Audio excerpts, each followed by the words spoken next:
In this procedure, there are 5 steps that I described to conduct the analysis, and I'll note that you could do this much more quickly in a software package that would conduct an independent sample t-test for you in a matter of a few seconds. I'm demonstrating these steps, though, so that you can get an opportunity to understand the nature of a t-test and inferential statistics more comprehensively. So the 5 steps are going to be described by me, and the first step involves calculating the means and the variances, much like I described in the steps associated with the 95% confidence interval approach to evaluating a null hypothesis. So in this case, we have intelligence as the dependent variable, and we have 2 groups of faces. The faces in one group, the faces were not wearing glasses, and then those same faces were wearing glasses, and 2 different groups of 40 people evaluated their perception of intelligence of those faces. So to get the means and standard deviations, you could split the file and compare groups. This is one way to do it. There are other ways to do it. This is one way. And click Analyze Descriptives, and let's go into, you can do it in frequencies, and click Statistics, and Mean and Variance. We don't actually need the standard deviation, so I'm not going to click on that one now. I need the intelligence variable in here because that's the variable I want the means and variances for the 2 groups. And here we get the faces when they're not wearing glasses. The 40 people who evaluated those photos of the faces were associated with a mean of 4.03 in terms of perceived intelligence on a scale of 1 to 7, and the variance is 0.589. Now, when the faces were wearing glasses and they were rated by 40 other different independent people, they rated those faces at 4.43, which is obviously higher, and we have a variance of 0.661.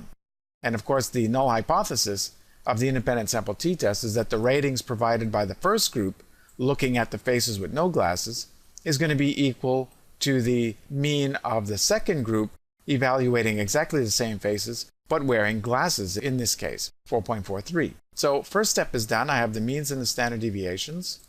And here's the table that I got. It included the standard deviation, but you don't need the standard deviation. It's actually the variances that you need to conduct the independent sample t-test I'm going to show you. So now the next step is to actually calculate the t-value, which you'll recall that the independent sample t-test is the ratio of 2 values. The first value is the difference between 2 means, the sample means, divided by the standard error of the difference between 2 sample means. So this is what we would expect just by chance. Deriving sample means from exactly the same population with a sample size n, in this case 40, you're going to get variability just by chance. And the independent sample t-test can help us evaluate what those chances are. So the independent sample t-test filled out with the values. So this is the sample mean where the faces were not wearing glasses and rated by 40 people. And this is the mean of the faces, same faces, but wearing glasses in this case, and rated by 40 different people. So it was 40 people who rated these faces and 40 people who rated these faces with glasses and without glasses. Same faces though, so they controlled for the attractiveness of those faces. And divide by, and I'm plugging the numbers, the variance for the first group and the sample size of the first group. And then the variance of the second group and the sample size of the second group. And when I solve the equation, I get negative 0.400, which means that this mean wearing glasses is larger than the mean not wearing glasses. And the standard error, the difference between the means, is 0.177. Now you really do have to calculate this at a sufficient decimal place, probably 5 or 6 decimal places to get the 0.177. And when we divide the 0.400 negative divided by 0.77, you get negative 2.26. So the range difference between the 2 means is 2.26 times larger than the standard error of the difference, which is what you'd expect just by chance. So it's actually a fair bit larger than what we'd expect just by chance. Now, we actually have to evaluate this with alpha 0.05, which means we actually want to protect ourselves from making a fool of ourselves by saying, oh yeah, there is a difference between wearing glasses and not. People will think you're smarter if you wear glasses. We don't know that yet. It's leaning that direction because a t-value usually about an absolute value of 2.0, depending on the sample size, is probably going to be statistically significant, but we don't know yet. We have to find out the precise p-value. Before we can do that, we need the degrees of freedom. And in this case, the degrees of freedom are associated with this simple formula for the independent sample t-test, n minus 2, total n. And we have 40 in one group and 40 in the other group. Oh, I have a minus 1 here, and it should be minus 2. And here we have 78. So that's a little mistake for me. That should be minus 2, not minus 1. But I did solve correctly, so we have 78.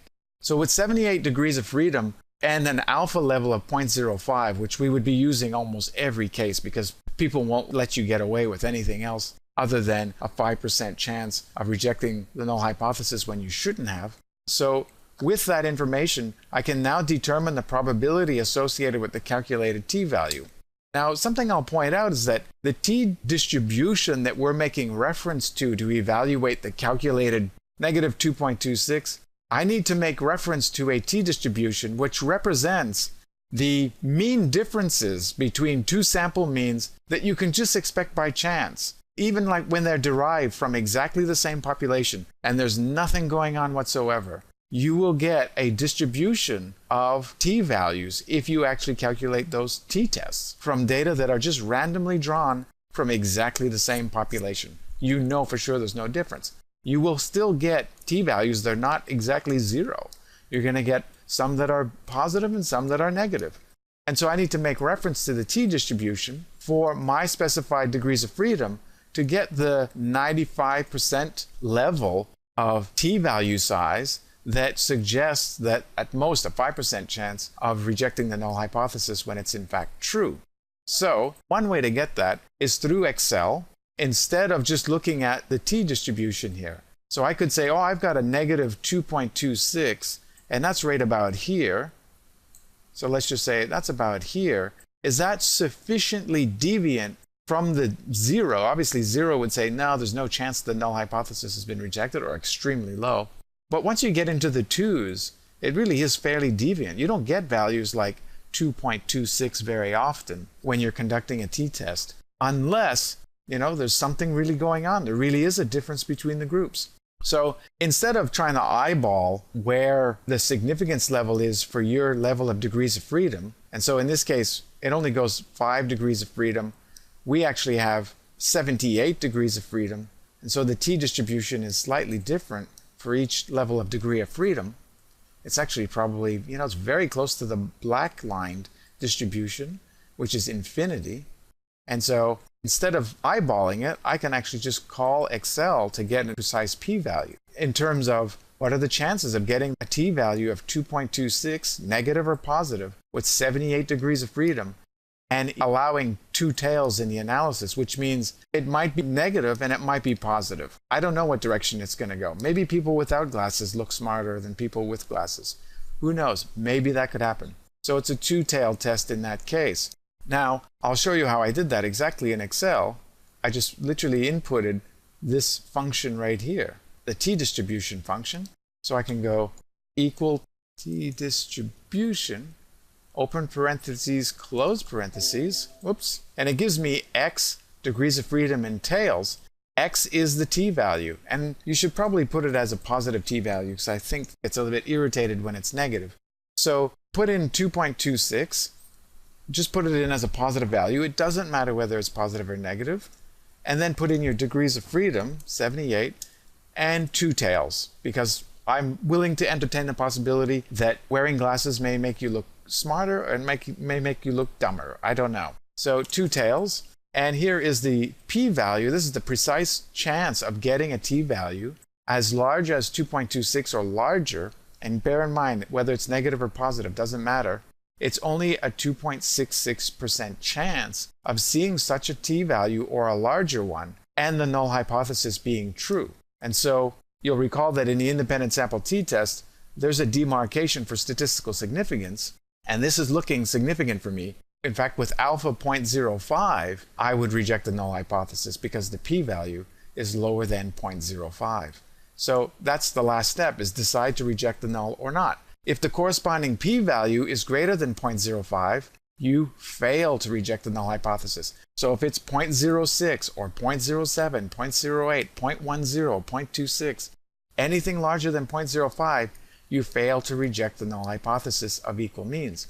But if the p-value is actually less than 0.05, you have a position to reject the null hypothesis of equal means. It's sufficiently unlikely that the two samples were drawn from the same population, it looks like wearing glasses does something different, that we can reject the null hypothesis of equal means. Now, we could still be making a mistake. In fact, the p-value is suggesting that there's a 2.6% chance that we're rejecting the null hypothesis when we shouldn't. But researchers accept anything less than 5% as sufficiently unusual to suggest that there's probably something going on here and that we can declare that the null hypothesis can be rejected. Of course, we'd always want to replicate this study with another sample so that we can gain more and more confidence that this null hypothesis truly should be rejected. In this study, where we're comparing faces wearing glasses and not, and evaluated by two different groups of people of sample size 40 in each group, we would reject the null hypothesis with a t-value of negative 2.26 and a p-value of 0.0266. And because it's less than 0.05, we reject the null hypothesis of equal means. So that is an approach to doing the independent sample t-test in such a way to gain a bit of sense of the actual underlying elements of the t-test, rather than just doing it very quickly in the utility like SPSS or another program and just getting values that you might not have a sense what it actually means, particularly the p-value.